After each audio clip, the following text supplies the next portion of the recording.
మరి ఇంచుమించుగా నేను 6 నెలల నుంచి ఈ ప్రాంతానికి వస్తున్నాను.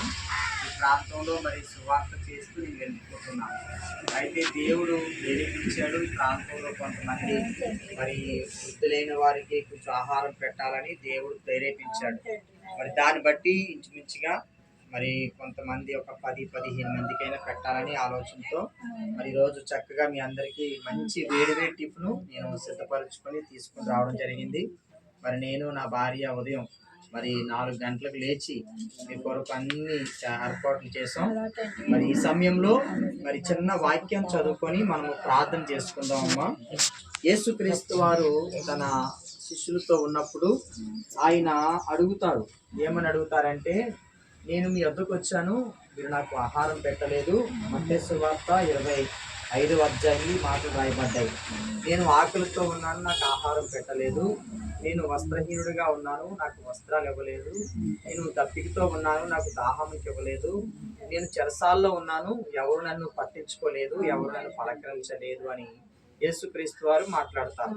అప్పుడు వాళ్ళందరూ అంటారు, మీరెప్పుడు ప్రభు ఆకలితో ఉన్నారు, మీరెప్పుడు వస్త్రాలు లేకుండా ఉన్నారు, మీరెప్పుడు చెరసాల్లో ఉన్నారు, మీరెప్పుడు దాహంతో ఉన్నారు అని అడుగుతారు వాళ్ళు. అప్పుడు యేసుక్రీస్తు వారు అంటారు, నేను కాదు, అల్పులైనటువంటి ఈ నా మిక్కిలి సహోదరులు అలా ఉన్నారు కాబట్టి మీరు కూడా నాకు వాళ్ళకి చేస్తే నాకు చేసినట్టు అని యేసుక్రీస్తు వారు మాట్లాడతారు. అప్పుడు వాళ్ళు చూపించాడు, ఇదిగో వీరు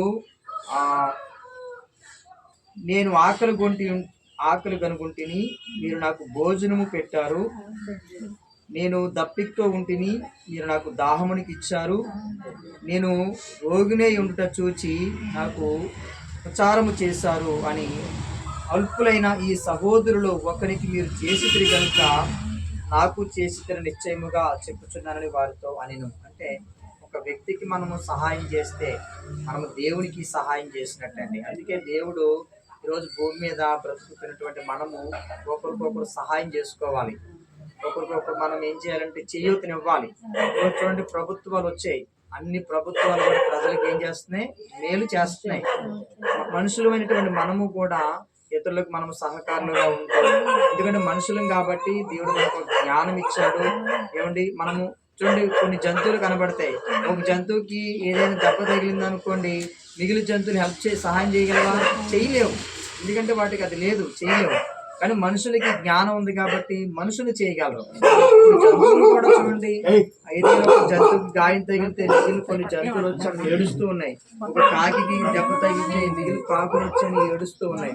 అండి, ఒక పక్షులకి జంతువులకి ఆ ప్రేమ ఉంది. మనుషులుగా మనము కూడా అటువంటి ప్రేమను కలిగి ఉందాం. యేసుక్రీస్తు వారు మనం ఎలాగైతే ప్రేమించాడో మనము కూడా అటువంటి ప్రేమ మనము కలిగి ఉందాం. చిన్న ప్రార్థన చేసుకుందాం. ప్రేమమయుడా, కరుణామయుడా, కృపగల తండ్రి, నీకు స్తోత్రాలు ప్రభా. అయ్యా తండ్రి ప్రభా, మేము ఏపాటి వారము నాయన, నీవు మమ్మల్ని ప్రేమించావు నాయన, మా పాప దోష అతిక్రమను క్షమించావు నాయన, నీకు స్తోత్రాలు ప్రభా. శాపములో నుండి పాపము మమ్మల్ని విడిపించావు నాయన. అయ్యా, మీరు రక్షణ మాకు ఇచ్చావు దేవానికి స్తోత్రాలు. అయ్యా, ఇదిగో తండ్రి ప్రభా, నీవు మమ్మల్ని ఎంతో ప్రేమిస్తూ ఉన్నావు. ఇదిగో ఈ ప్రాంతాన్ని నువ్వు ప్రేమిస్తూ ఉన్నావు, ఈ ప్రాంత ప్రజలను నువ్వు ప్రేమిస్తూ ఉన్నావు ప్రభా. ఇదిగో ఈ గ్రామాన్ని మీ చేతులకు అప్పగిస్తున్నాను, ఈ గ్రామంలో ఉన్న పెద్దలను మీ చేతులకు అప్పగిస్తున్నాను, ఈ గ్రామంలో నివసిస్తున్న ప్రతి కుటుంబాన్ని మీ చేతులకు అప్పగిస్తున్నాను.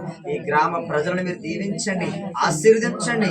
ఇదిగో ప్రభా, ఇక్కడ ఆహారం పెట్టడానికి మీరు మమ్మల్ని ప్రేరేపించారు. ఇదిగో ప్రతిరోజు ఇదిగో నాయన తండ్రి ప్రభా, ఆహారం పెట్టడానికి మీరు సహాయం చేయండి, కృప చూపించండి.